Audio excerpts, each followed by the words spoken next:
Je voulais d'abord, c'est-à-dire l'Église aujourd'hui attend l'enlèvement ou bien la seconde venue? Mais l'enlèvement que nous attendons ici aussi, c'est une seconde venue par rapport à la première venue. Alors quelle est la différence qui existe entre la seconde venue et puis l'enlèvement? Non, je vais revenir. Tu es pressé, tu es en train d'aller vite. On va aller pas à pas. Regardez, suivez-moi. Le Seigneur Jésus-Christ vient 3 fois. Il est venu pour la première fois pour racheter son épouse. Il vient la seconde fois. Suis-moi très bien. Suis-moi très bien, frère. Je suis très bien. Il vient pour la seconde fois pour prendre son épouse. C'est ça l'enlèvement.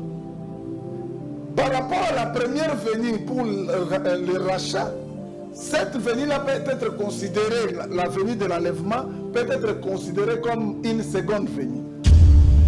Mais il y a certains prédicateurs, Fantoto, oui, à l'instar du pasteur Vincent Capé, oui, ou tant d'autres prédicateurs disent que l'enlèvement ou encore la seconde venue a déjà eu lieu très longtemps. Non, je dis C'est que en 63 que ça a eu lieu. c'est faux, frère.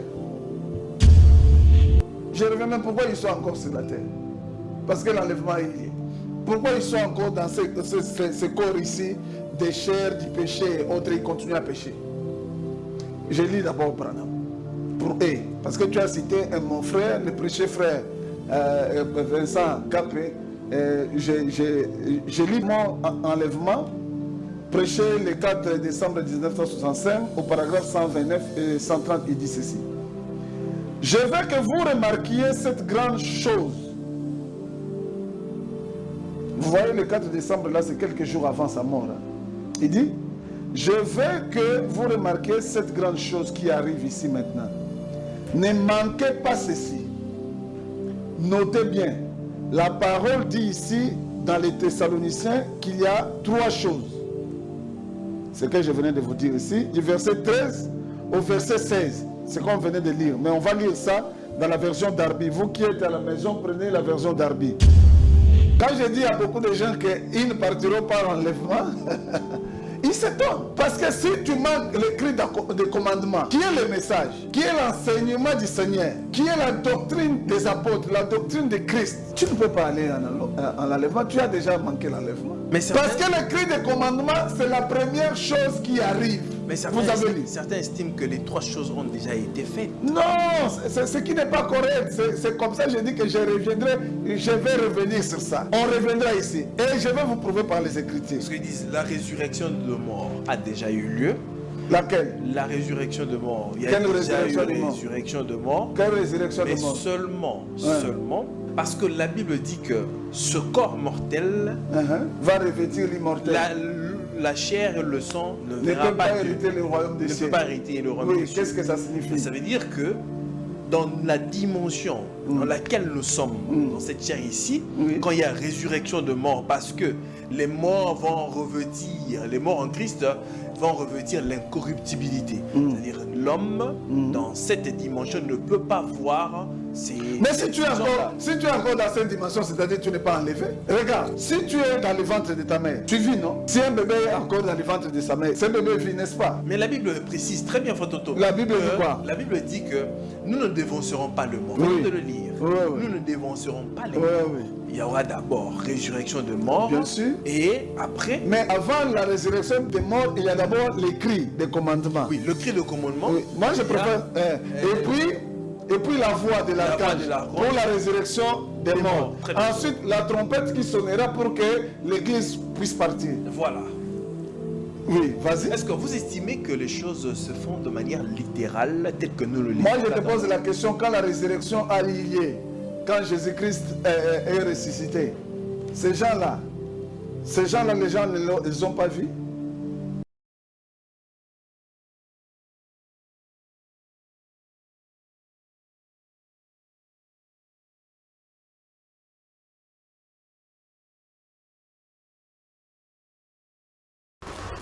Vendredi 30 mai 2025, dernière émission du mois de mai. Merci de nous faire confiance. Nous sommes vendredi. Nous sommes là pour vous apporter la parole de Dieu. Merci de votre confiance, merci de votre attention assez particulière. Merci pour vos soutiens. Et ça nous parvient jusqu'ici. En tout cas, je vous dis un grand merci. Merci de votre... de comment la communauté est en train de grandir. Je vois comment vous ne cessez de nous soutenir. Je vous dis un grand merci.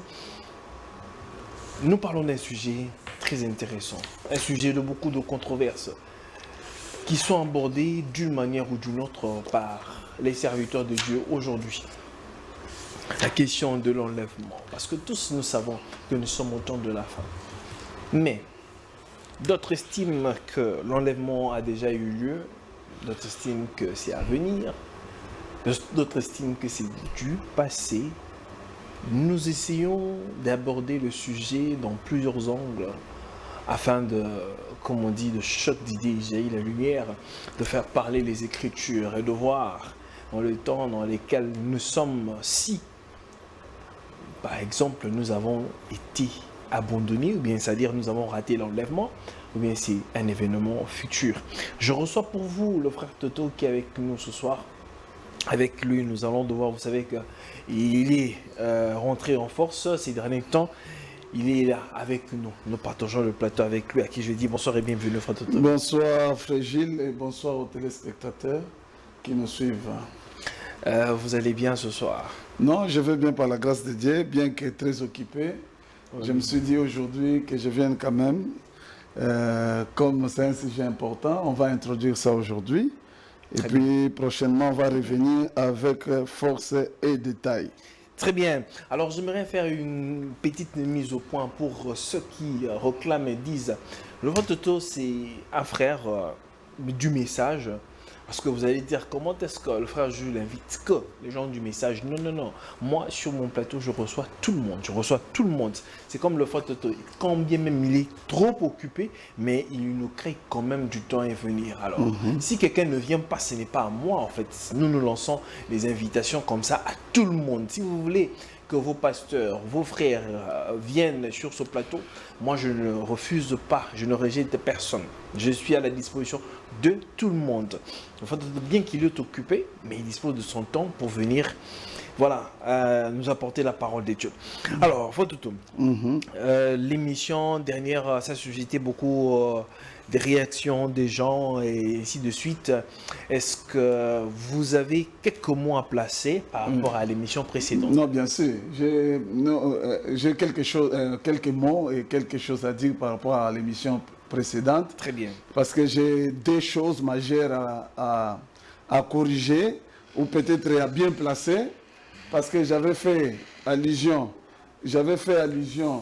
lors de l'émission précédente sur la blessure mortelle que je devais à tout prix expliquer conformément aux enseignements récits des apôtres et aussi comment le prophète Branham a présenté cela et aussi sur les 10 rois. Okay. J'aimerais quand même avant qu'on évoque les sujets d'aujourd'hui que je donne une petite précision. Alors, sur la blessure mortelle, j'avais fait allusion au traité de Latran. Okay.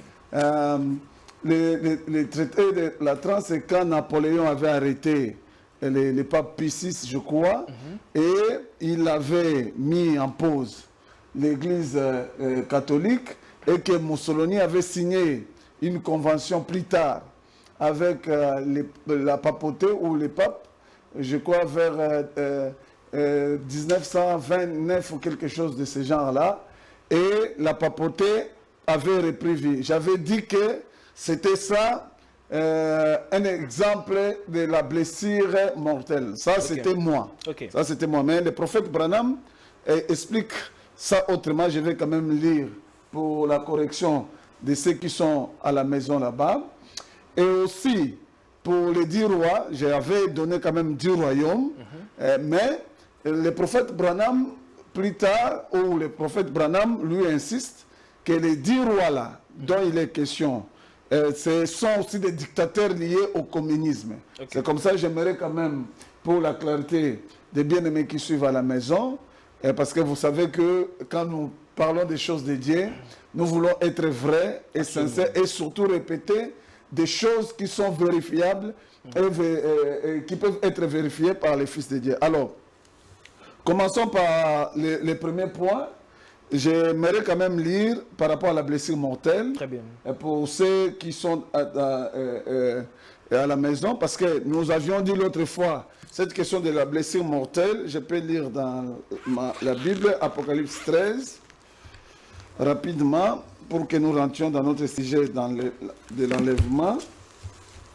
Parce que je dois d'abord dire que je ne crois pas de la même façon sur l'enlèvement que Frère Capé. Donc, vous commencez directement à l'attaquer. Non, je n'attaque pas, mais j'affirme que moi je crois que l'épouse attend encore l'enlèvement et la translation de nos corps ici. Nous allons y entrer. Oui, oui. Donc, alors, dans l'Apocalypse 13, il était dit, puis je commence au verset 1, puis je vis monter de la mer une bête qui avait 10 cornes et 7 têtes, et sur ses cornes 10 diadèmes, et sur ses têtes des noms de blasphème. La bête que je vis était semblable à un léopard, ses pieds étaient comme ceux d'un ours et sa gueule comme une gueule de lion. Le dragon lui donna sa puissance et son trône et une grande autorité. Et je vis l'une de ses têtes comme blessée à mort, mais sa blessure mortelle fut guérie. Et toute la terre était dans l'admiration derrière la bête. Je dis, on va vraiment prendre le temps pour cette bête ici, la première bête. Je reviendrai avec force détail sur une émission élaborée et on prendra vraiment beaucoup de temps pour expliquer cette bête ici. Nous allons commencer depuis l'Éden. Okay.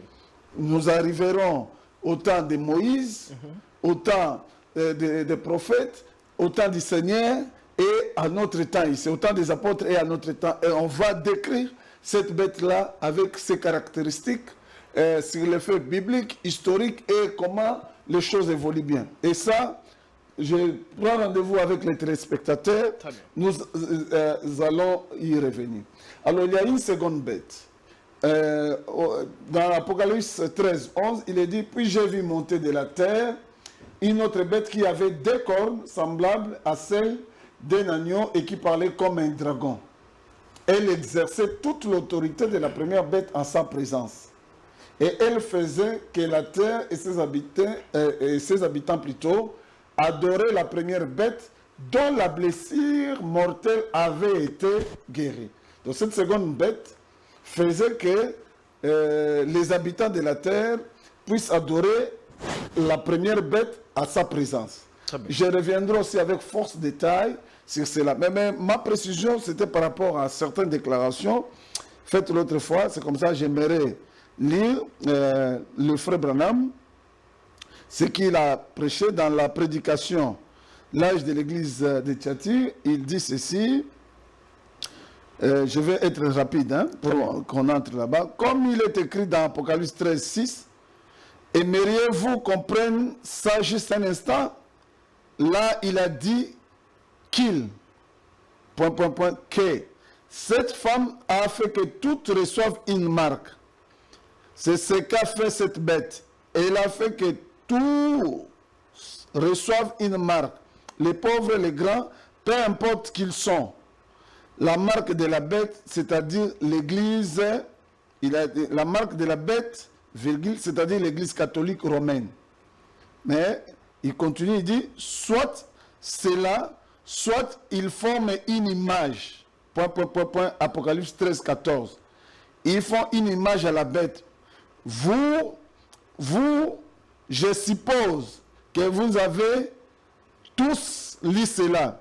Sinon, eh bien, prenons cela tout de suite et relisons cela dans Apocalypse 13, 14. Ça, c'est Branham. Je dis dans la prédication, l'âge de Thyatire, au paragraphe 131 jusqu'au paragraphe 132. Je continue. Il dit, au paragraphe 132, il continue. Et il a séduit les habitants sur la terre par les prodiges qui lui étaient donnés d'opérer en présence de la bête. Ça, c'est la confédération des églises. Dans la seconde bête. Dans les États-Unis, la confédération des églises. Parce que d'autres places, il dit les États-Unis et il insiste aussi, c'est la Confédération des Églises qui est ici des États-Unis. Et d'opérer en présence de la bête, disant aux habitants sur la terre, de faire une image à la bête qui avait la blessure mortelle, le paganisme. C'est Frère Branham dit, le paganisme, qui avait été fait par l'épée et qui vivait par la papauté de la Rome païenne à la Rome papale. Ok. Donc Frère Branham explique que la blessure là, mortelle qui a été guérie, c'est le passage de la Rome païenne à la Rome papale, c'est-à-dire à la Rome religieuse. Deuxième citation où il évoque cela, dans la prédication, la même prédication là, l'âge de Tchati, au paragraphe 135, je vous épargne les autres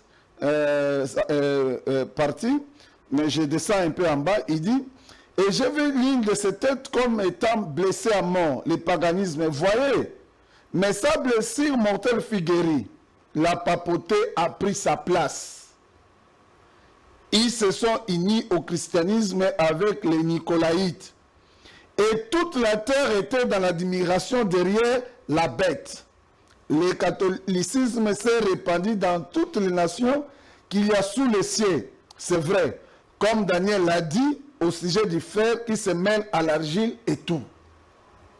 Dans la prédication, attendez, dans la prédication qui suit, dans les 70 semaines de Daniel, la 70e semaine de Daniel, prêché le 6 août 1961, Frère Branham dit ceci, il dit, « Oh, nous savons sans l'ombre d'un doute, qui était cette bête, cette puissance qui avait la blessure mortelle, mais qui vivait. C'est quand la Rome païenne a été tuée et que la Rome papale a pris sa place. Quand la puissance païenne a été tuée et que la puissance papale a pris sa place. » Donc je crois que les frères qui sont à la maison comprennent la signification de la blessure mortelle. Et je prends la toute dernière citation par rapport à ça. Dans la prédication, je prends dans la prédication « Que ferai-je de Jésus qu'on appelle Christ ?» du 24 novembre 1963, M, au paragraphe 92, il dit « Et Rome avait un système religieux dont la tête mortelle ou une blessure mortelle l'avait tué à la tête. Mais il a été ravivé de nouveau, de la Rome païenne à la Rome papale. Et maintenant, ils doivent en faire une image de la bête qui sort d'Apocalypse 13. » Je crois que j'ai donné autant de témoins par rapport à cette question. Nous avons encore d'autres versets que je pouvais donner. Okay. Rapidement, je peux donner aussi, exposer les 7 âges de l'Église au paragraphe, bon, il y a quelque part là, il dit aussi la même chose. Dans Apocalypse 14, la bête dont la blessure mortelle fut guérie est la Rome impériale païenne, qui est tombée sous les coups des barbares et qui avait perdu par là sa puissance temporelle, mais elle l'a retrouvée dans la Rome papale. Voilà la précision. Maintenant, rentrons vite par rapport aux 10 cornes. Comme je vous ai dit, j'ai cité quand même 10 royaumes qui sont ici de la Rome païenne, mais qui y ont disparu, okay, et qui sont tombés, mais je précise, Frère Branham lui donne une interprétation encore un peu plus claire que ça, plus claire que ce qu'on avait dit ici. Il dit dans la prédication, le deuxième saut, Branham dit ceci, au paragraphe 313, je vous épargne les autres, là vous pouvez commencer au paragraphe 312, mais au paragraphe 313, il dit évidemment, ça ce sont des dictateurs. Vous voyez, ils ont un même dessin. Maintenant, regardez bien, ce n'est pas du communisme dont il est question ici. Voyez, ils ont un même dessin et ils donnent leur puissance et leur autorité à la bête. Ils combattront contre l'agneau et l'agneau les vaincra parce qu'il est le Seigneur des Seigneurs. Et il continue en bas là-bas. Ils combattront contre l'agneau et l'agneau les vaincra parce qu'il est le Seigneur des Seigneurs et le roi des rois et les appelés, les élus et les fidèles qui sont avec lui les vaincront. Il me dit, les eaux que tu as vues sur lesquelles la prostituée est assise, ce sont des peuples, des foules, des nations et des langues. Les 10 cornes que tu as vues et la bête haïront la prostituée et cette alliance sera rompue. J'en ai parlé hier soir. La dépouilleront et la mettront en nid, mangeront ses chairs et la consumeront par les feux. Dans l'autre prédication, il dit, c'est dans la prédication, pourquoi nous ne sommes-nous pas une dénomination? Frère Branham dit ça, je vais conclure par là. Frère Branham dit ceci au paragraphe, je commence au paragraphe 87, je vais lire 87-88, il dit ceci. Question, observons, lisons un peu plus loin maintenant. Bon, maintenant je crois que nous sommes au verset 12. Et les 10 cornes que tu as vues sont des rois qui n'ont pas encore reçu de royaume, mais reçoivent pouvoir comme rois. Ils naissent avec la bête. Ceux-ci auront une seule et même pensée et ils donneront leur puissance et leur pouvoir à la bête. Ceux-ci combattront contre l'agneau et l'agneau le vaincra car il est le Seigneur des Seigneurs et le roi des rois. Point. Les 10 cornes que tu as vues et la bête, celles-ci haïront la prostituée. Écoutez maintenant. Observez ça maintenant. Ces 10 cornes, ces 10 royaumes, voyez, c'est là que tout se met en place. Ces dictateurs, ce qu'ils sont. Regardez de quelle tendance sont les dictateurs. Vers quoi penchent-ils? Nommez-moi donc un seul dictateur qui ne penche pas vers le communisme. Voyez, et ils haïront la prostituée, la femme, l'église. Mais qu'en est-il? Regardez ce qu'il va faire ça. Celles-ci haïront la prostituée et la rendront déserte et nue, et mangeront sa chair et la brûleront au feu. Écoute maintenant. Ils vont railler cette chose-là, c'est-à-dire ils vont railler l'église. De la carte, aussi vrai l'église catholique ou le Vatican. Aussi vrai que je suis ici, si seulement nous avions le temps de traiter de ce sujet-là, de cette église et de les suivre d'un bout à l'autre de l'écriture, il est dit là, lisez. Tous les rois de cette terre et tous les pilotes et tous se lamenteront car en une heure, Babylone la Grande a été détruite.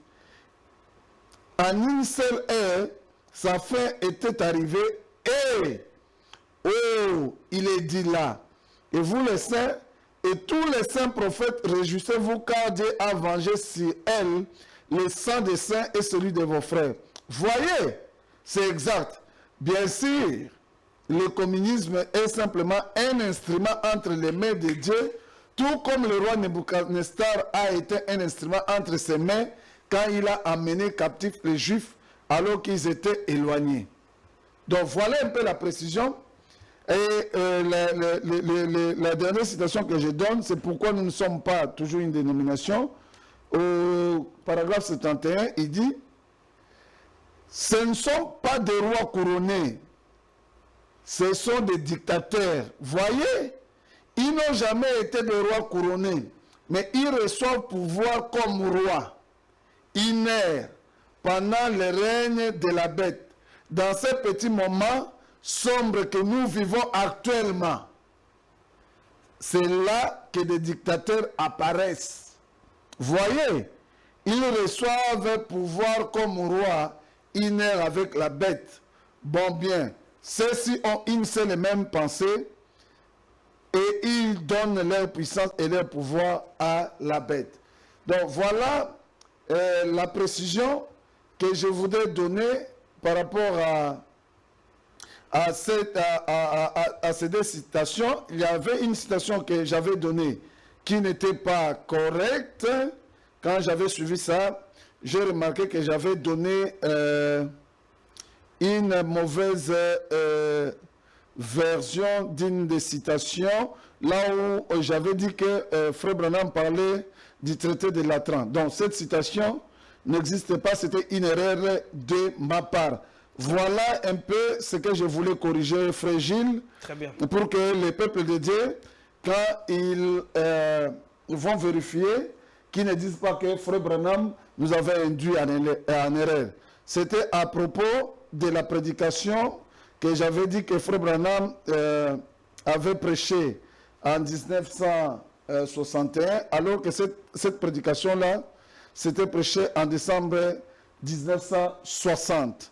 Voilà un peu tout ce que je voulais dire aux enfants de Dieu pour qu'ils comprennent qu'il y avait quelques petites erreurs que je voulais clarifier. Très bien. Donc, voilà un peu, mais le reste que j'avais dit est correct et vous pouvez prendre cela et manger cela sans crainte d'avoir la diarrhée. Mais je reviendrai avec précision pour les deux bêtes-là, avec force de détail. Peut-être nous reviendrons ici encore avec Yohanan aussi sur ces deux bêtes pour clarifier cela. Je dis bien, j'insiste, nous rentrerons depuis l'Éden, d'abord même avant Éden, et jusqu'au temps des apôtres, et nous passerons le temps des apôtres pour présenter comment cette bête se manifeste actuellement de nos jours. Maintenant, rentrons dans notre sujet.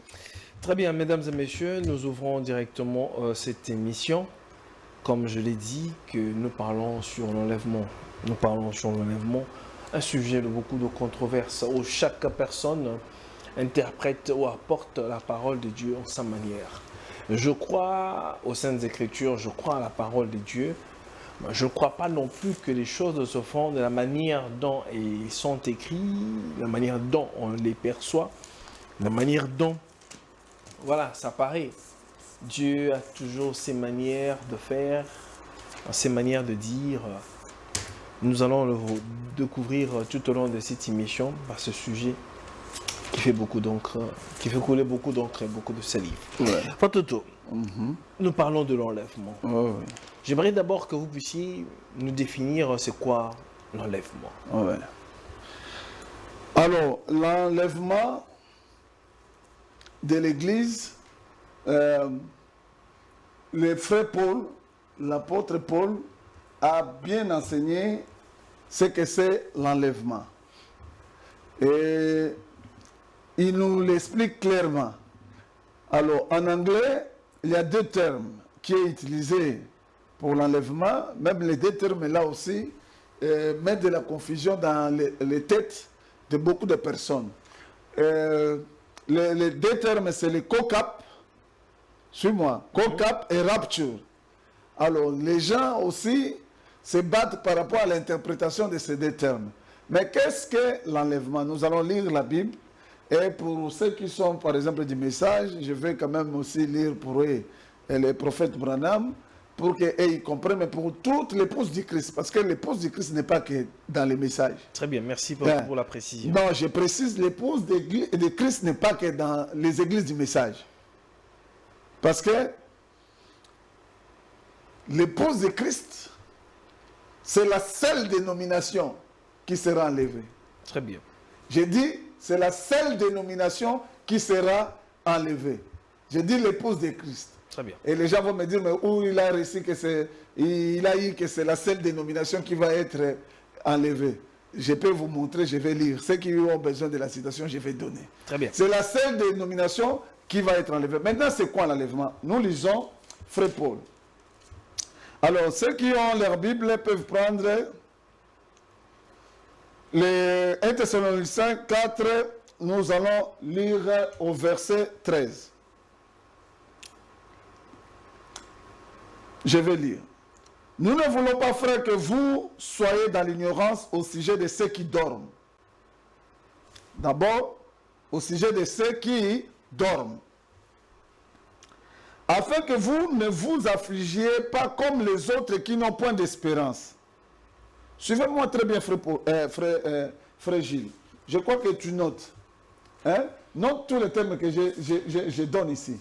Je suis en train de au sujet de ceux qui dorment et ceux qui n'ont pas l'espérance. je veux que tu notes, s'il te plaît, pour que tu me motives. Tu peux noter. Au sujet de ceux qui dorment, au sujet de ceux qui dorment et ceux qui n'ont pas d'espérance. C'est important.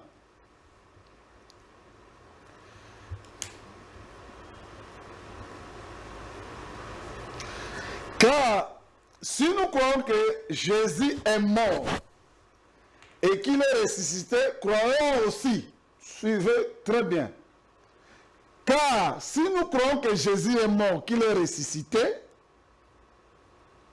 d'abord j'ai parlé au sujet de ceux qui sont morts, ceux qui n'ont pas d'espérance. Maintenant il parle, si nous croyons au sujet de ceux qui croient à la mort et à la résurrection du Seigneur Jésus-Christ. Croyons aussi que Dieu ramènera par Jésus et avec lui ceux qui sont morts.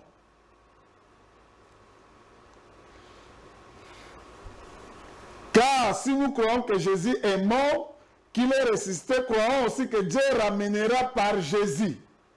Il ne dit pas par frère Branham, il ne dit pas par frère Toto, il ne dit pas par Vincent Capé, il ne dit pas par Yohanan, par Jésus, avec lui, ceux qui sont morts.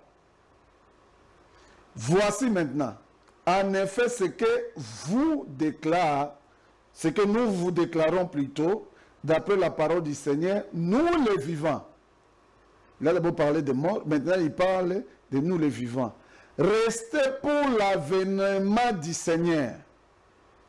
Nous ne dévancerons pas ceux qui sont morts, car, ici c'est important, le Seigneur lui-même a un signal donné. À la voix d'un archange, au son de la trompette de Dieu descendra du ciel, et les morts en Christ ressusciteront premièrement. Ensuite, nous les vivants qui serons restés, nous serons tous ensemble enlevés avec eux sur des nuées à la rencontre du Seigneur dans les airs. Alors, ça, c'est ainsi, nous serons toujours avec le Seigneur. Alors, ça, c'est une description de l'enlèvement. C'est ce que je vais lire. La description explique ce qu'est l'enlèvement selon les apôtres, selon Paul. Okay. Nous allons lire. C'est-à-dire, l'enlèvement selon Paul, c'est que d'abord, les morts en Christ ressusciteront premièrement et partiront au son de la trompette de Dieu. Mais Frère Branham explique ça avec 3 étapes que je vais lire ici. Selon ceux qui ont la version Darby peuvent lire la version Darby parce que c'est clair. Ces 3 étapes-là est bien expliquées, mais nous y reviendrons. Alors, maintenant, quand ces morts-là en Christ vont partir, maintenant, nous les vivants qui serons restés attendant l'avènement du Seigneur, ces gens-là seront pris et vont rencontrer le Seigneur dans les airs. Mais maintenant, c'est là où se pose aussi le problème, parce que cette rencontre, cet enlèvement-là, pour rencontrer le Seigneur, c'est ce détail-là que je reviendrai dans une émission élaborée pour expliquer tout ça. Parce que si les gens ne comprennent pas tout ça, ils sont dans la confusion. C'est pourquoi je dis déjà que tous ceux qui prêchent que le Seigneur Jésus-Christ est venu, il a déjà enlevé l'Église, et l'enlèvement a eu lieu, ils sont dans le faux. L'Église aujourd'hui attend la seconde venue ou bien l'enlèvement? L'Église, là aussi, il y a encore une confusion. L'enlèvement peut être considéré comme une seconde venue par rapport à la première venue du Seigneur. Je vais lire les Écritures. Là, vous voulez me faire la différence. Je voulais d'abord, c'est-à-dire l'Église aujourd'hui attend l'enlèvement ou bien la seconde venue? Mais l'enlèvement que nous attendons ici aussi, c'est une seconde venue par rapport à la première venue. Alors, quelle est la différence qui existe entre la seconde venue et puis l'enlèvement? Non, je vais revenir. Tu es pressé. Tu es en train d'aller vite. On va aller pas à pas. Regardez, suivez-moi. Le Seigneur Jésus-Christ vient 3 fois. Il est venu pour la première fois pour racheter son épouse. Il vient la seconde fois. Suis-moi très bien. Suis-moi très bien, frère. Je suis très bien. Il vient pour la seconde fois pour prendre son épouse. C'est ça l'enlèvement. rapport à la première venue pour le rachat, cette venue-là peut être considérée, la venue de l'enlèvement, peut être considérée comme une seconde venue. Et la troisième fois que le Seigneur Jésus-Christ revient, il reviendra avec son épouse pour régner pour le millénium. Alors, si vous voulez, je vais lire, et je vais lire dans la Bible, et je vais lire aussi, Branham, pour ceux qui aiment les précisions des frères Branham, pour les autres dénominations et églises, je vais lire. Donc, pour vous, l'enlèvement n'est pas différent de la seconde? Non, pour la Bible. Pour la Bible, il y a une seconde venue du Seigneur, le retour du Seigneur, pour prendre son épouse. Ça aussi, c'est par rapport à la première venue, parce que le second, quand on dit seconde ou retour, c'est par rapport à une certaine venue, non? Quand tu dis seconde venue, c'est-à-dire il y a une première, non? Qui est venue, mais c'est quelle première? Si tu parles de l'enlèvement ou le retour du Seigneur, c'est par rapport à quoi? On retourne. Le retour, c'est-à-dire quelqu'un était déjà là-bas, il était parti et il revient, n'est-ce pas? Il y a quand même une différence, non? Quelle est la différence? Il n'y a pas de différence entre venue et puis enlèvement. Non! L'enlèvement, c'est aussi une venue. Parce que le Seigneur, c'est aussi une venue. C'est une venue. Il vient prendre son épouse. C'est lui qui vient récupérer son épouse. Je vais t'expliquer ça avec détail. C'est pourquoi j'ai dit que lisons et nous allons rentrer dans les Écritures. Mais il y a certains prédicateurs, Fantoto, oui, à l'instar du pasteur Vincent Capé, oui, ou tant d'autres prédicateurs disent que l'enlèvement ou encore la seconde venue a déjà eu lieu très longtemps. Non. C'est en 63 que ça a eu lieu. C'est faux, frère. Et je peux te dire que c'est faux. C'est un faux enseignement. Parce que c'est avec les Écritures, la Bible l'appui et le message qu'ils avancent les arguments. Mais je reviendrai. Je reviendrai. Je reviendrai. Pourquoi ils sont encore sur la terre? Parce que l'enlèvement est lié. Pourquoi ils sont encore dans ce corps ici, des chairs, du péché et autres, ils continuent à pécher? Je lis d'abord Branham. Pour eux. Parce que tu as cité mon frère, le prêché frère Vincent Capé. Je lis mon enlèvement, prêché le 4 décembre 1965, au paragraphe 129 et 130, il dit ceci. Je veux que vous remarquiez cette grande chose. Vous voyez, le 4 décembre, là, c'est quelques jours avant sa mort. Hein? Il dit, je veux que vous remarquiez cette grande chose qui arrive ici maintenant. Ne manquez pas ceci. Notez bien, la parole dit ici, dans les Thessaloniciens, qu'il y a trois choses. C'est ce que je venais de vous dire ici, du verset 13 au verset 16. C'est qu'on venait de lire. Mais on va lire ça dans la version d'Arby. Vous qui êtes à la maison, prenez la version d'Arby. Il dit, il y a trois choses qui doivent arriver avant que le Seigneur lui-même n'apparaisse. Et je vais te dire pourquoi ils sont dans la confusion. Parce qu'ils ne comprennent pas l'une de ces trois choses-là. C'est pourquoi ils pensent qu'en 1900, l'expérience de 1963, c'était ça l'enlèvement. Suivez-moi très bien. Premièrement, un cri. Ensuite, une voix. Et ensuite, une trompette. C'est comme ça, c'est écrit. Tu as la version d'Arby là-bas? Non. Ok, je vais lire, je vais chercher la version d'Arby ici, je vais lire. Tu entends? D'abord, il y a un cri de commandement. Ensuite, la voix d'archange. Et puis, ensuite, une trompette. Le cri, c'est le message du prophète qui va de l'avant. Le cri. La voix, c'est la voix de la résurrection. La voix des morts qui se réveillent. Les morts ressuscitent. Voilà. La trompette, c'est l'appel à l'enlèvement. Alors, maintenant, les frères, plusieurs frères du message ont cette confusion-là. Vous voyez? Parce qu'ils pensent que, comme le cri de commandement, d'ailleurs, c'est là où la chose devient très intéressante. Quand je dis à beaucoup de gens qu'ils ne partiront pas en enlèvement, ils s'étonnent. Parce que si tu manques le cri de commandement, qui est le message, qui est l'enseignement du Seigneur, qui est la doctrine des apôtres, la doctrine de Christ, tu ne ne peux pas aller en l'enlèvement. Tu as déjà manqué l'enlèvement. Parce que le cri de commandement, c'est la première chose qui arrive. Mais certains estiment que les 3 choses ont déjà été faites. Non, c'est ce qui n'est pas correct. C'est comme ça que je dis que je vais revenir sur ça. On reviendra ici. Et je vais vous prouver par les Écritures. Parce qu'ils disent la résurrection de mort a déjà eu lieu. Laquelle? La résurrection de mort. Il y a Quelle déjà eu résurrection de mort. Quelle résurrection de mort? Mais seulement, parce que la Bible dit que ce corps mortel va revêtir l'immortel. La chair et le sang ne peut pas hériter le royaume des cieux. Ne peut pas hériter le royaume des cieux. Qu'est-ce que ça signifie? Ça veut dire que dans la dimension dans laquelle nous sommes, dans cette chair ici, quand il y a résurrection de mort, parce que les morts vont revêtir, les morts en Christ vont revêtir l'incorruptibilité. C'est-à-dire l'homme, dans cette dimension, ne peut pas voir mais si tu es encore dans cette dimension, c'est-à-dire que tu n'es pas enlevé. Regarde, si tu es dans le ventre de ta mère, tu vis, non?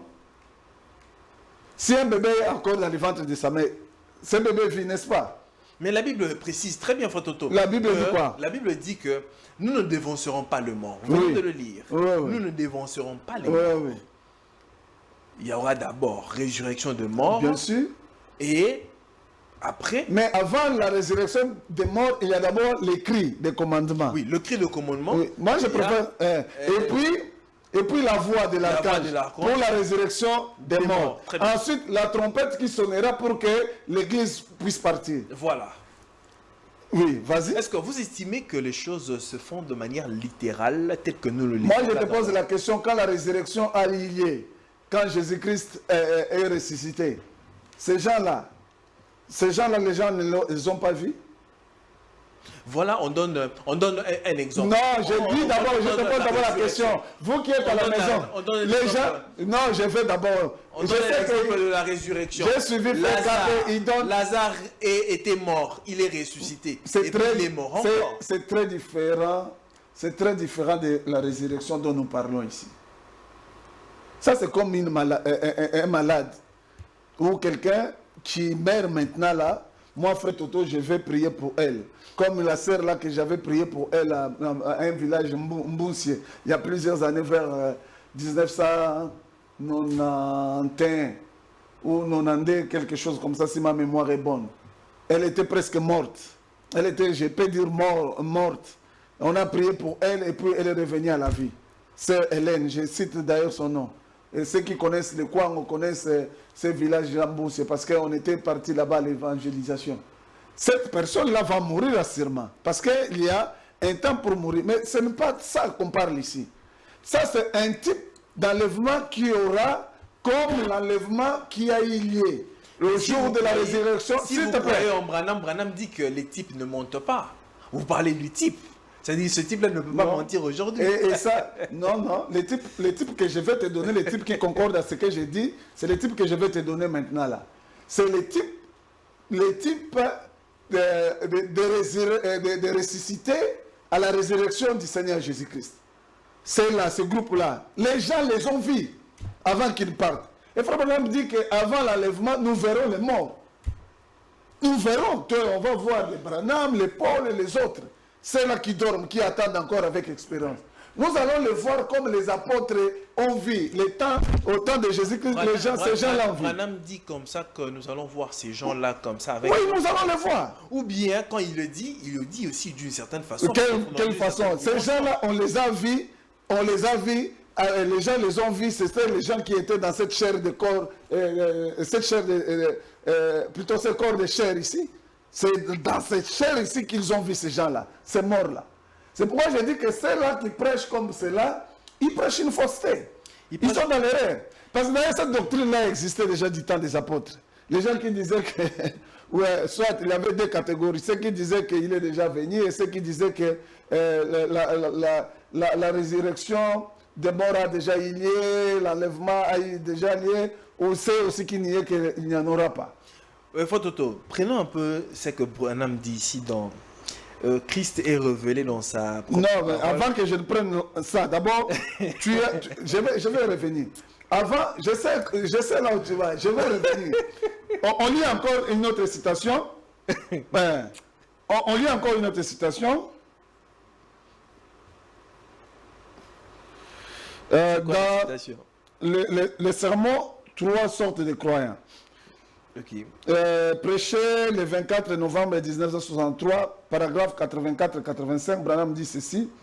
C'est la raison pour laquelle je crois que quand l'épouse est appelée et élie, l'épouse est appelée et élie, est placée dans les livres de vie, il viendra, suis-moi très bien, il viendra du ciel un son qui mettra dans cette épouse un tel baptême du Saint-Esprit que cela l'enlèvera de la terre dans la grâce de l'enlèvement. Suis-moi très bien. Il viendra du ciel un son qui mettra dans cette épouse un tel baptême du Saint-Esprit que cela l'enlèvera de la terre. Frère, l'enlèvera où? De la terre, dans la grâce de l'enlèvement. La grâce de l'enlèvement. Il y a un ciel, il y a littéralement un Jésus-Christ là-haut qui viendra dans une forme corporelle recevoir son église et son épouse. Alors, quelqu'un qui te dit, il est encore sur cette terre ici, et il te dit qu'il est déjà enlevé. C'est la confusion, frère. Bon, le corps corporel là-dedans, vous lisez William Branham. Oui. Bon, mais c'est un corps. Oui, eux font référence carrément à la nuée, non? De 63. Quand vous dites un corps physique. Chez moi, il dit, il y a un ciel, il y a littéralement un Jésus-Christ là-haut qui viendra dans une forme corporelle recevoir son église et son épouse. L'église est déjà partie et son épouse est déjà partie. Qu'est-ce que le frère Vincent Cap fait ici? William Branham dit ceci dans Christ est révélé dans sa propre parole. Il dit, et, dans paragraphe 63, il dit, et un jour, ils découvriront qu'ils ne considèrent pas une distance de 150 millions d'années-lumière, non plus. Mais ils se déplacent en formant un cercle. Exactement. Vous découvrirez un de ces jours que lorsque vous allez au ciel, vous ne faites pas simplement vous envoler vers quelque part ailleurs. Oui. Mais vous êtes encore ici aussi, seulement dans une autre dimension. Bien sûr. Plus rapide que celle-ci. Bien sûr. Bien sûr. Tu es dans une autre... C'est pourquoi je t'ai posé la question. Je t'ai reposé la question. Toi, tu peux me décrire ce que tu as vécu quand tu étais dans le ventre de ta mère. C'était une vie ou pas? C'était une vie. C'était une vie, s'il te plaît. Ça veut dire que... C'était une vie. Oui, écoute-moi. absolument. C'était une vie. Écoute-moi. La dimension, c'est pourquoi on appelle ça la translation des saints. On change une dimension. Tu n'es plus dans cette dimension des corps ici, de la chair. C'est quoi? Parce que le royaume des cieux, la chair ici ne peut pas hériter le royaume des cieux. Oui, mais c'est un corps. Mais le Nous ciel, c'est utiliserons... une dimension, non? Quand William Branham parle ici, frère Toto, Mais il bien parle sûr, d'une mais ce n'est pas dimension. cette dimension de péché. Ce n'est pas les 3 dimensions ici. Le temps, l'espace et la matière. Non, ce n'est pas cette dimension ici. Ce n'est pas cette dimension ici, ces 3 dimensions ici de la matière. Non. C'est ça la confusion. Ah, c'est ça la confusion. Mais c'est ça la confusion, ce n'est pas cette dimension. D'ailleurs, je lis Paul. Je lis Paul. Voici, je vous dis un mystère. Nous ne mourrons pas tous. C'est dans 1 Corinthiens 15, 51, 52. Voici, je vous dis un mystère. Nous ne mourrons pas tous, mais tous nous serons changés à un instant, à un clin d'œil. À la dernière trompette, la trompette sonnera et les morts ressusciteront incorruptibles et nous nous serons changés. Alors, quand quelqu'un dit qu'il est encore dans ce corps corruptible ici, et il n'est pas changé, il est encore dans ce corps qui mange du foufou et du pondou et les poissons, et il prétend être enlevé, mais c'est de la confusion. C'est la très grande confusion, mes frères. L'enlèvement a eu lieu quand? Avant ou après l'ouverture des sceaux? Ah, Seigneur Jésus-Christ. Sungabana.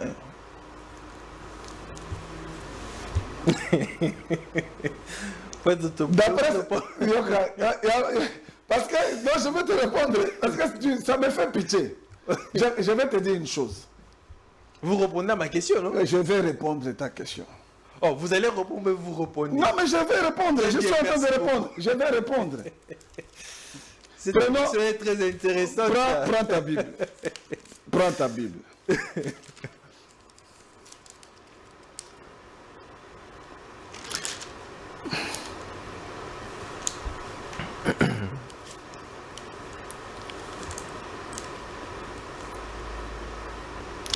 Prends ta Bible. Apocalypse 5. Apocalypse chapitre 5. Oui, verset 1. Puis je vis dans la main droite de celui qui était assis sur le trône un livre écrit en dedans et en dehors, scellé de 7 sceaux. Et je vis un ange puissant qui criait d'une voix forte, qui est digne d'ouvrir les livres et d'en rompre les sceaux.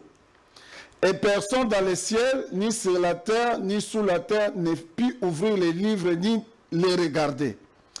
Et je pleurais beaucoup de ce que personne ne fut trouvé digne d'ouvrir les livres, ni de les regarder. Deux choses, ouvrir et regarder les livres. Et l'un des vieillards me dit, ne pleure point, voici le lion de la tribu de Juda, le rejeton de David, a vaincu pour ouvrir les livres et ses 7 sceaux. Et j'ai vu au milieu des trônes et des 4 êtres vivants et au milieu des vieillards un agneau qui était là comme immolé. Il avait 7 cornes et 7 yeux qui sont les 7 esprits de Dieu. Un jour, je crois que nous avions déjà parlé avec toi ici de cet esprit de Dieu ici. On a expliqué ici comment les esprits sont des lampes et tout ça, sont des hommes et autres. Je ferme la parenthèse, je reviens. Il vint et il prit le livre de la main droite de celui qui était assis sur le trône. Quand il y prit le livre, les 4 êtres vivants et les 24 vieillards se prosternèrent devant l'agneau, tenant chacun une harpe de coupe d'or remplie de parfums. Alors, je regardais, je saute, hein. J'ai entendu la voix de beaucoup d'anges autour et ainsi de suite.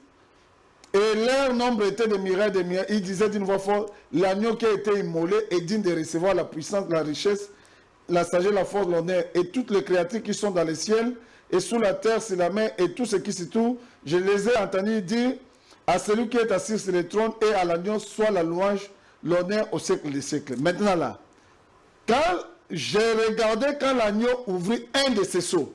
Là, nous sommes dans le chapitre 6, non? Chapitre 6. Maintenant, regarde. La confusion que beaucoup de frères sont en train de faire, c'est ceci. D'abord, celui qui ouvre les sceaux, c'est le Seigneur Jésus-Christ. Cette précision est détail. Beaucoup de frères, dans le message, ils disent, non, c'est Frère Branham qui a ouvert les sceaux. C'est Frère Branham. Non, c'est une entorse de langage. Quand on dit que Frère Branham a ouvert le sceau, c'est pour dire simplement que Frère Branham a eu une révélation de ce qu'était le sceau et Dieu l'a révélé. C'est comme ça, il a exprimé cela. Mais celui qui ouvre, la seule personne capable de prendre le livre-là et d'ouvrir les sceaux et d'en rompre les sceaux, c'était le Seigneur Jésus-Christ. Mais maintenant, l'enlèvement se passe quand? L'enlèvement ici, comme je t'ai dit, normalement l'enlèvement de l'Église se passe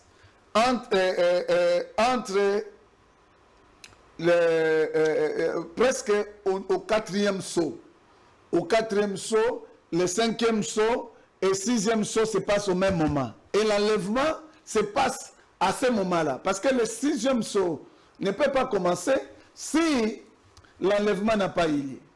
Mais frère Toto, voilà. Vous ne trouvez pas qu'il y a beaucoup de contradictions? Il n'y a pas de contradiction, seulement les gens ne sont pas enseignés par rapport à ça. Quelque part, je donne raison à Vincent Capé. Quand Vincent Capé dit que tout est accompli, c'est-à-dire que l'enlèvement et la seconde venue, c'est du passé, c'est de l'histoire aujourd'hui.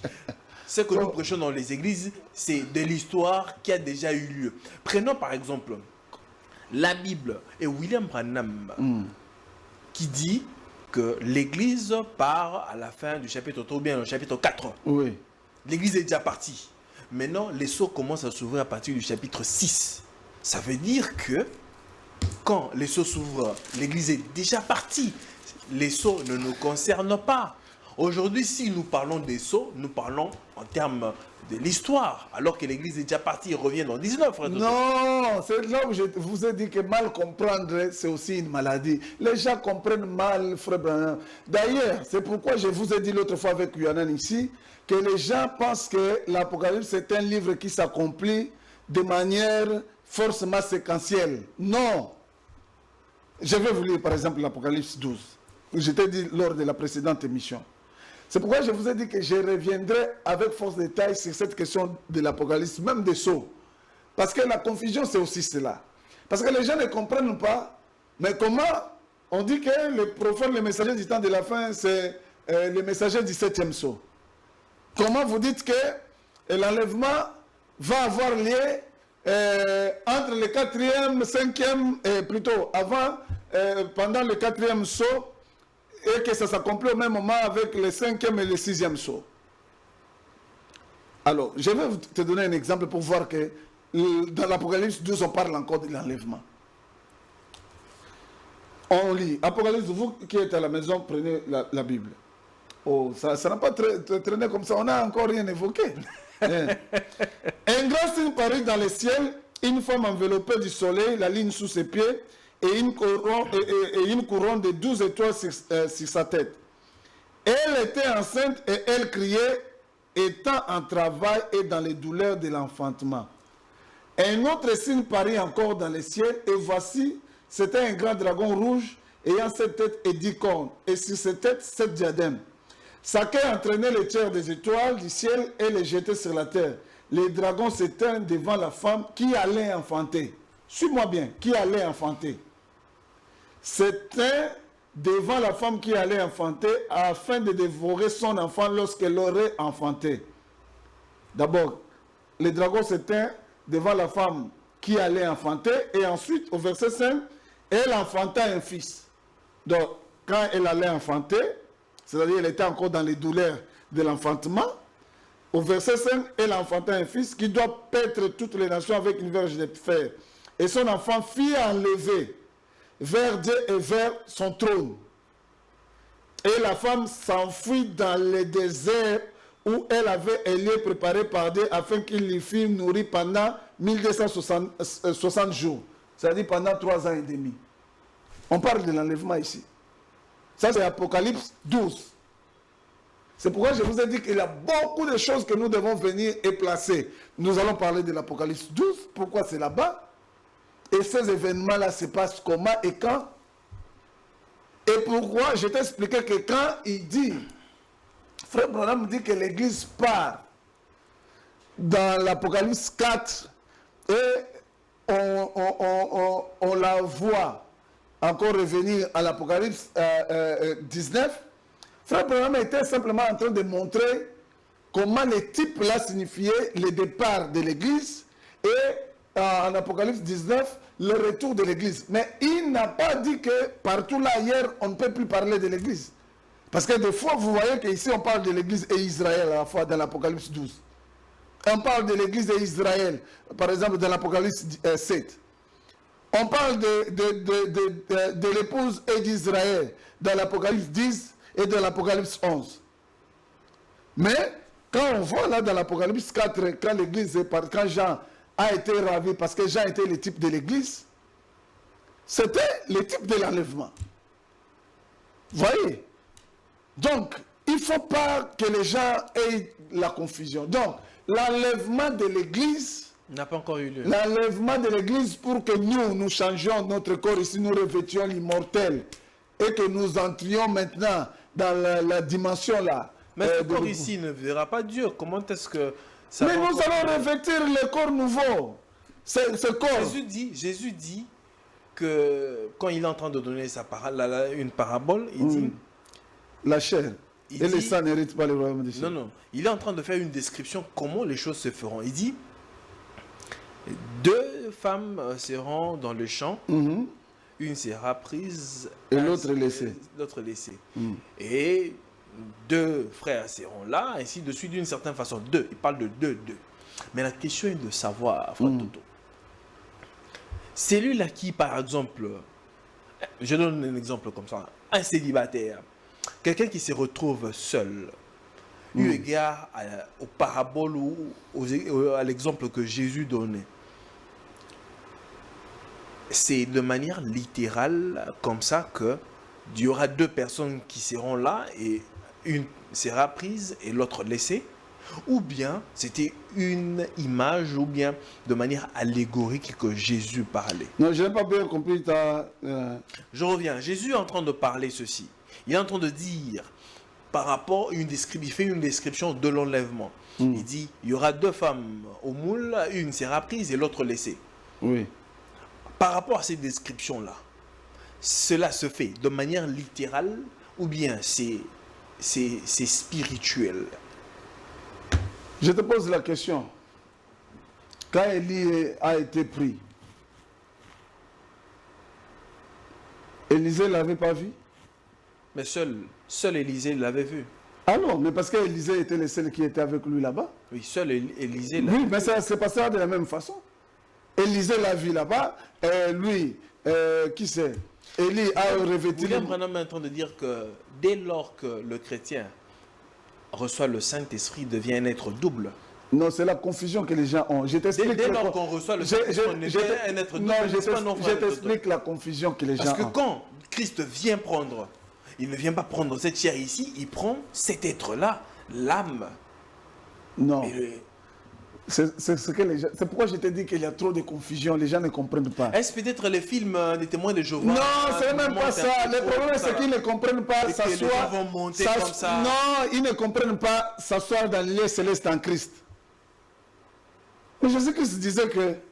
Il disait, personne n'a vu le Père si ce n'est que le Fils de Dieu qui est dans les seins du Père, qui l'a fait voir, qui l'a fait connaître.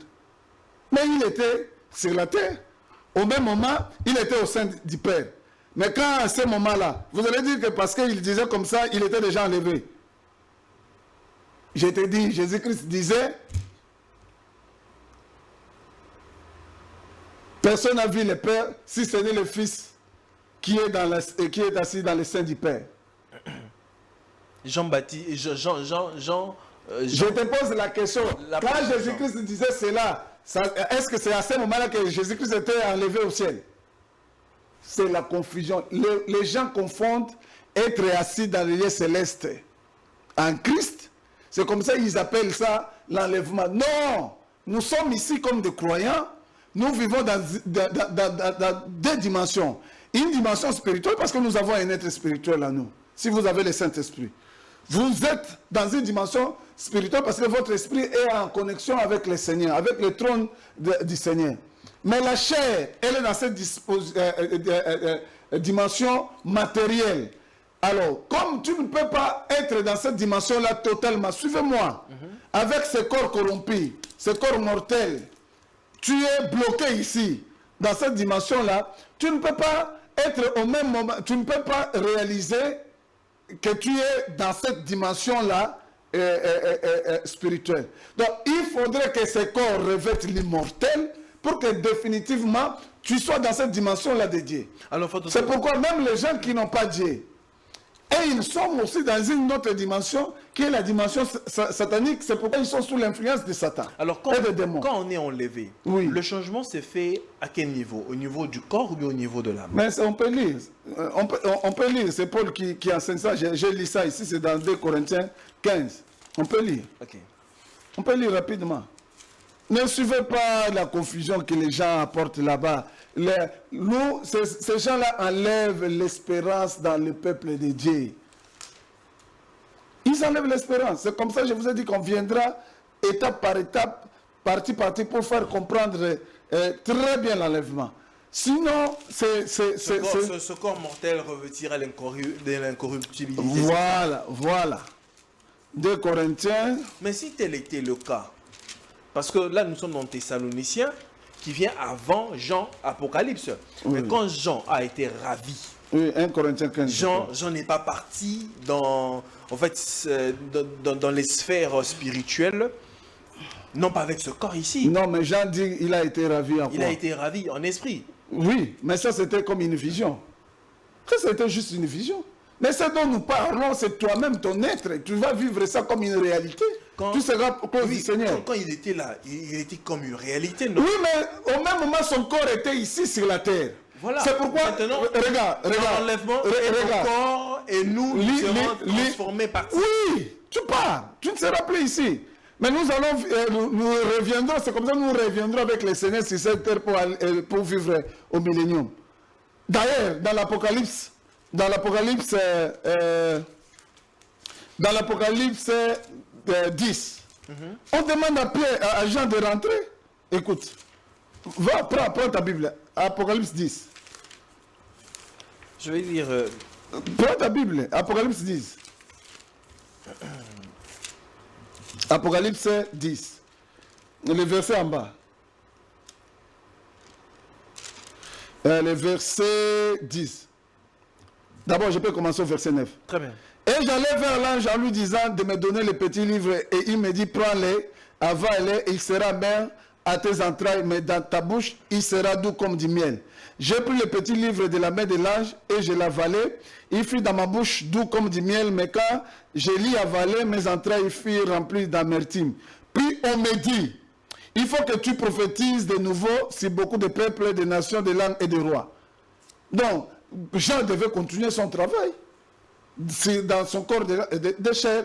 Mais maintenant, rentrons dans 1 Corinthiens 15 ici, par rapport à ce corps dont nous parlons. Et nous allons chuter. Écoute-moi, oui. Donc, on peut prendre à partir du verset 39. Toute chair n'est pas la même chair. 1 Corinthiens 15, 39. Toute chair n'est pas la même chair, mais autre est la chair des hommes, autre celle des quadrupèdes, autre celle des oiseaux, autre celle des poissons. Il y a aussi des corps célestes. Suis-moi très bien. Il y a aussi des corps célestes et des corps terrestres. Mais autre est l'éclat des corps célestes, autre celui des corps terrestres. Autre est l'éclat du soleil, autre l'éclat de la lune. Et autre l'éclat des étoiles, même une étoile diffère en éclat d'une autre étoile. Ainsi en est-il de la résurrection des morts. Le corps est semé corruptible, il ressuscite incorruptible. Il est semé méprisable, il ressuscite glorieux. Il est semé infirme, il ressuscite plein de force. Il est semé corps animal, il ressuscite corps spirituel. Okay. S'il y en a un corps animal, il y a aussi un corps spirituel.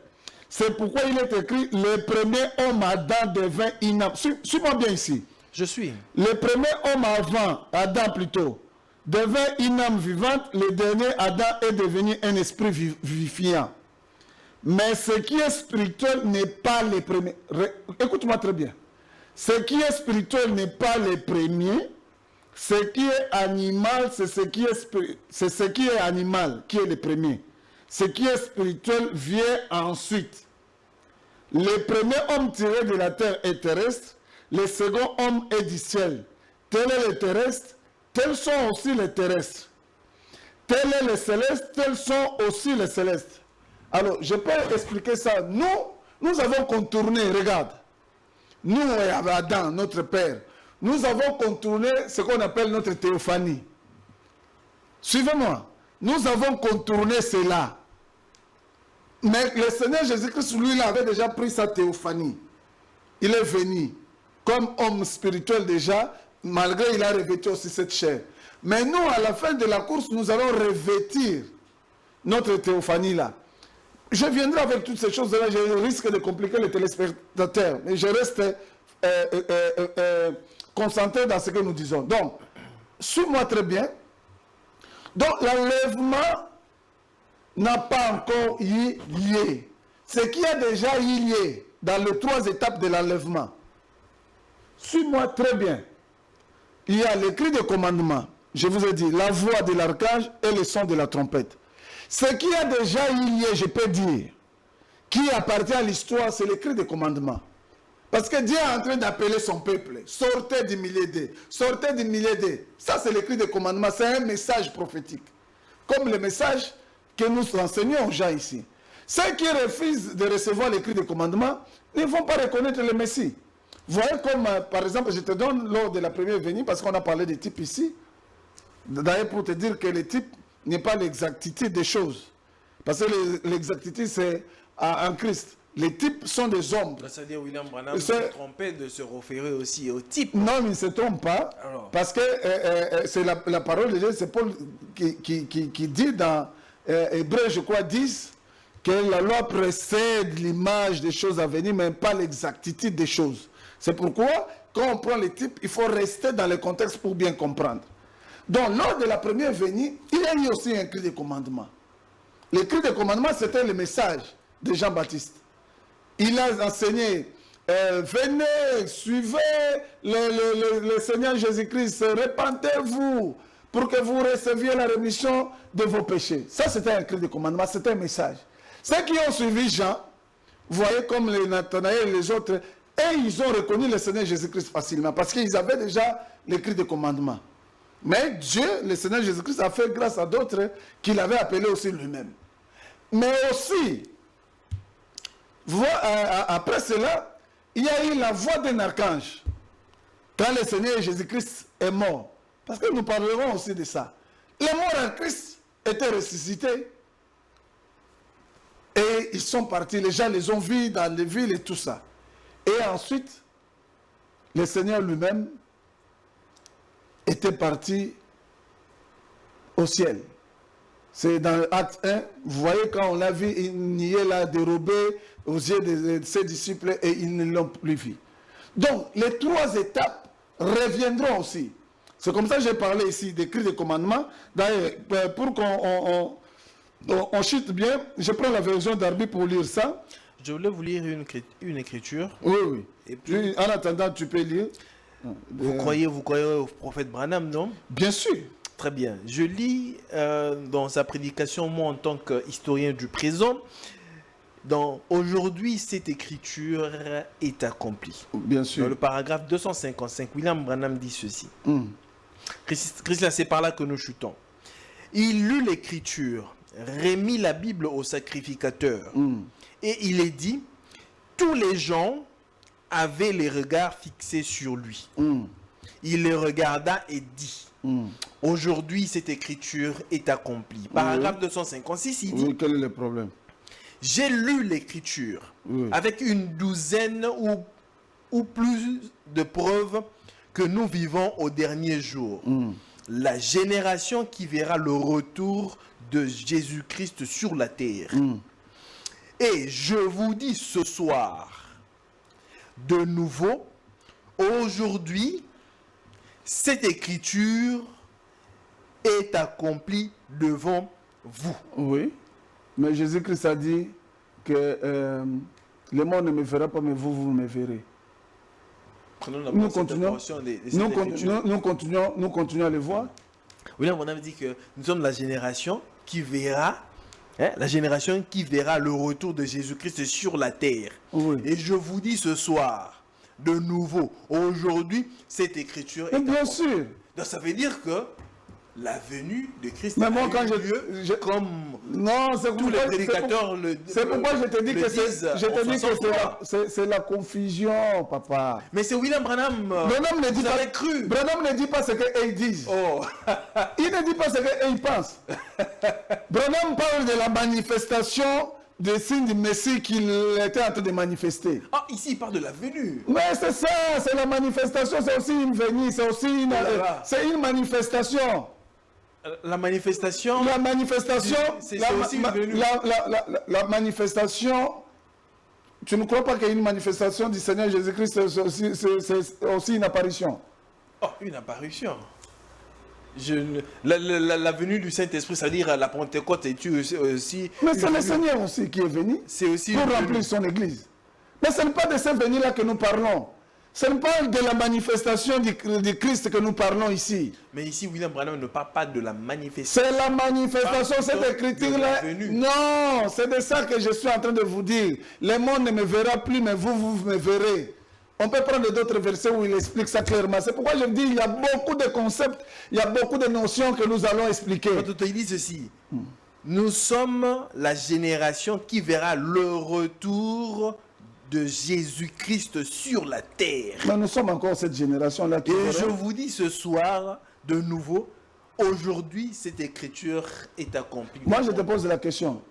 Je te pose, toi tu ne vis pas au temps de la fin? Je suis... Non, je te pose la question, toi tu vis à quel temps? Tu vis au temps de la fin, oui ou non? Tu vis dans les derniers jours, non? Est-ce que nous sommes toujours dans le temps, frère? Mais nous sommes toujours dans les derniers jours. Même Paul, même les apôtres. Nous ne sommes pas dans le millénium déjà. Non, c'est encore de la fausseté. Je te dis, tous ces gens-là sont... Mais ils sont dans la fausseté. S'il te plaît, une minute, on va lire. Je vais lire une dernière chose. Deux choses seulement. S'il vous plaît. Prenez Darby, nous prenons le verset 16. Nous allons lire 1 Thessaloniciens 4, verset 15 et 16 de Darby. Car si nous croyons que Jésus mourit et qu'il est ressuscité de même aussi avec lui, Dieu amènera ceux qui se sont endormis par Jésus. Car nous vous disons ceci par la parole du Seigneur. Que nous les vivants qui demeurons jusqu'à la venue du Seigneur, nous les vivants qui demeurons jusqu'à la venue du Seigneur, nous ne devancerons aucunement ceux qui sont endormis. Suivez très bien. Car le Seigneur lui-même, sur les trois, avec un cri de commandement, avec une voix d'archange, et avec la trompette de Dieu, descendra du ciel et les morts en Christ ressusciteront premièrement. Donc, on doit voir ces trois-là s'accomplir. Écoute-moi, le cri de commandement, qui appartient déjà à l'histoire, la voix de l'archange et le son de la trompette, c'est alors. Cette trompette-là, Paul dit que même Branham dit que c'est le Seigneur lui-même qui va jouer cette trompette-là. C'est alors les morts en Christ vont ressusciter et vont partir. C'est alors nous autres, nous allons changer, si vous lirez, car le Seigneur lui-même a écrit des commandements, et puis nous les vivants, dans ce verset 17, puis nous les vivants qui demeurons, nous serons ravis ensemble avec eux dans les nuées à la rencontre du Seigneur en l'air. Et ainsi nous serons toujours avec le Seigneur. Voilà ce que enseigne la parole de Dieu. Donc, beaucoup de frères qui s'appellent branhamistes, s'il te plaît, beaucoup de frères dits branhamistes qui sont dans la fausseté, et beaucoup de dénominations aussi qui prêchent l'enlèvement imaginaire, ils sont aussi dans la fausseté parce qu'ils ne comprennent pas qu'il y a trois étapes. Le cri de commandement, la voix de l'archange et le son de la trompette. Mais le cri de commandement, c'est ce qui a déjà lié, qui est en train d'être enseigné. William Branham dit que l'enlèvement est une révélation, oui ou non? Bien sûr. Alors, pourquoi les choses, bien sûr, c'est pourquoi il parle, les choses devraient se faire littéralement telles que nous voulons qu'elles soient?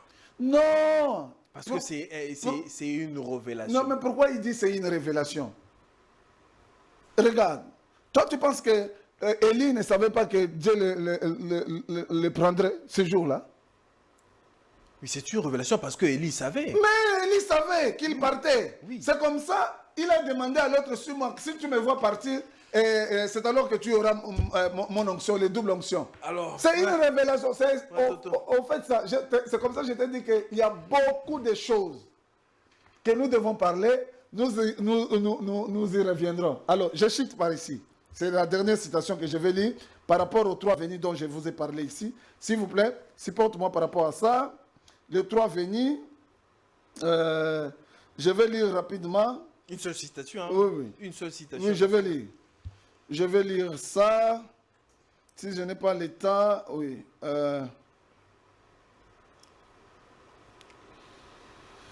Oh là là. Je n'ai pas... Ok. J'ai trouvé ça.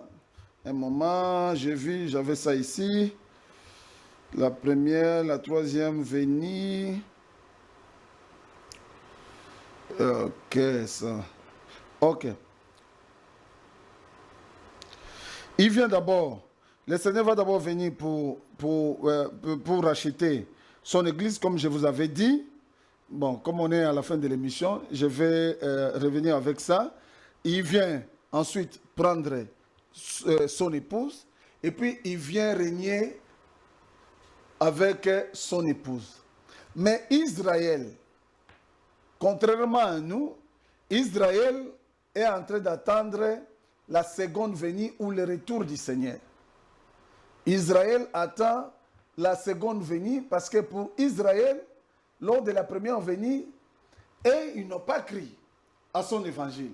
C'est comme ça que le Seigneur reviendra aussi pour Israël afin que tout Jacob retourne ses regards vers le Seigneur. Donc si on considère ça par rapport à nos venues, ici, nous l'épouse qui attendons l'enlèvement, quand je dis l'épouse, il y a aussi une partie d'Israël qui fait partie de l'épouse. Donc Israël avec les nations, donc nous attendons ceux qui ont écrit à l'évangile maintenant, ceux qui ont écrit à l'évangile maintenant, donc ils sont écrits à la résurrection, à la mort et à la résurrection du Seigneur, font partie de l'épouse. Pour cela, nous attendons le retour du Seigneur pour nous prendre et nous viendrons aussi comme épouse avec cela, régner avec le Seigneur pendant le millénium. Mais c'est d'Israël qui n'ont pas crié. Ils attendent la seconde venue là. Quand le Seigneur viendra, il descendra des montagnes de Sion pour détourner tout Jacob de son péché. Voilà de manière synthétisée comment je peux présenter l'enlèvement. Donc, quiconque prêche que l'enlèvement de l'Église a totalement lié, il est dans la fausseté. Donc, parce que nous sommes encore dans ce corps ici, nous attendons. Mais la précision et détail, l'écrit des commandements a déjà été donné et ceux qui sont en train d'attendre cela sont en train de rejoindre l'épouse. Merci beaucoup, frère Toto. Merci beaucoup de votre disponibilité. Mesdames et messieurs, c'est ici que nous mettons terme à cette émission. Je l'ai dit dans mon prélude que c'était la dernière émission du mois de mai. Priez pour nous, soutenez-nous. Nous avons vraiment besoin de votre énergie positive au moyen que le Seigneur peut vous donner. Abonnez-vous à notre page et partagez aussi le lien aux autres. Merci beaucoup. On se retrouve très prochainement. Merci à la grande équipe de Congo Buzz Télévision, Jordi, Christian et Bestel. On se retrouve la semaine prochaine avec un nouveau numéro, avec d'autres invités. Que le Seigneur vous bénisse et bon week-end. Merci beaucoup. Nous serons aussi là avec Très bien. Yohanan. Très bien.